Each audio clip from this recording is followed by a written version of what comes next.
Hey, how y'all doing? This is your girl Tysheen, and I'm back with another video. So we're going to be reacting to why drugs cost more in America. Let's get straight to the video. This is an EpiPen. It's a device that injects you with adrenaline if you're having a possibly deadly allergic reaction. If you have severe allergies, you basically need it. And if you live in the UK, an EpiPen will cost you the equivalent of $38 US. Oh my God. That is crazy that it only costs $38. I wish I could have someone send this to me from the UK. Like, I'll buy a couple of them because my daughter's, she don't really need it, but she likes to have it for emergency. But we pay, we had insurance, so we didn't really pay this amount. But I think in the US, I think it's $600 for one.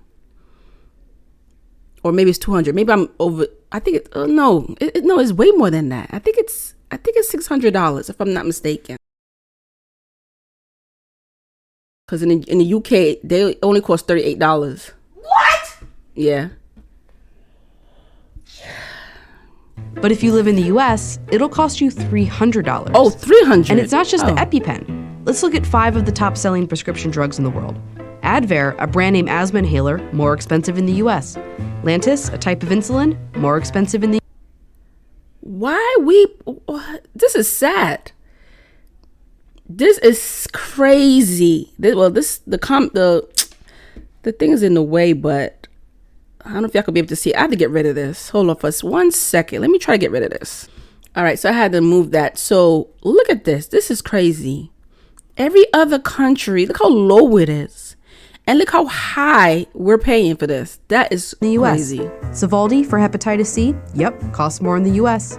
Humira for arthritis, Crestor for cholesterol, more expensive in the US. So here's an unsurprising chart. Americans spend more on prescription drugs than anyone else in the world. Why?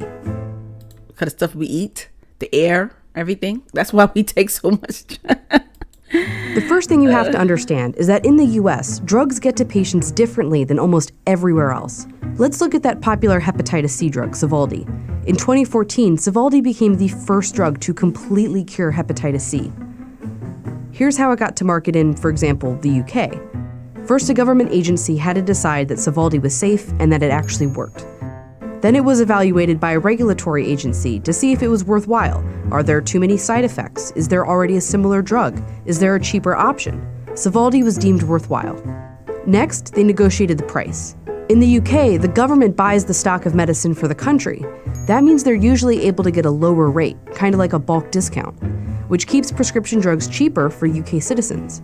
In almost every developed country besides the US, this is what the system looks like. Safety evaluation, assessment of whether the country needs it, price negotiations, sold to patients. Now let's look at the system in the United States. First, the drug is evaluated for safety, but that's it. If it's safe, they can sell it, end of story. That's the end of story. That's all they care about. Safe, sell it. Drugs are sold by the drug companies to patients, usually through insurance. And since the US system lets them sell it for any price, Gilead, the company that makes Sovaldi, charged Americans more for it.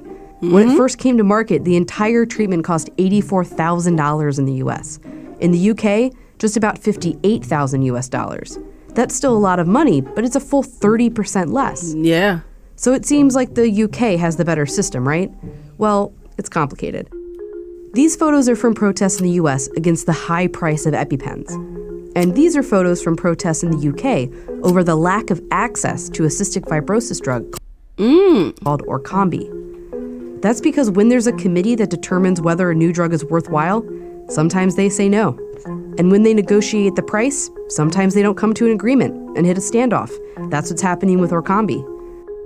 Both systems require trade-offs. Regulated drug markets tend to make drugs more affordable, but some drugs are completely unavailable. And while the US has more drugs technically available, they're often too expensive to actually afford. Americans without insurance are the most likely to skip medication because of the cost. Even Americans with insurance are second. But the commonality between these two systems is the drug companies. Developing new drug products isn't cheap, and they're for-profit businesses. If Gilead didn't think that researching and developing a hepatitis C cure would make them money in the end, they might not have. And with these regulated markets keeping costs down, the only place drug companies can really make their money is, you guessed it, the US. Americans are essentially subsidizing the cost of drugs for the rest of the world. In other words, a big part of why prescription drugs are more expensive in the US is because they're cheaper everywhere else.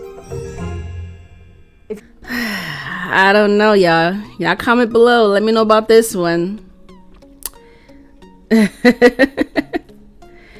These companies, sure, they know how to make money. Okay, we still should not be paying so much for medication. There are people who really need it. You know, it's too expensive. It's just crazy. It's sad. It's sad we live in a world, right? Everything is involved in money. It come to a point where we live in a world where we don't care about each other. We don't care about this lowering the price just to help someone, help a human being that's sick or who desperately need the medication, just that so that, so you could save their life. We don't think that way. It's about money. You gotta have the money. You want it, you better have the money. And it's sad, But comment below. Let me know how you feel. Let me know your opinions on this, and let me know how you feel about this. And I'll see you later. Y'all take care. Bye and peace.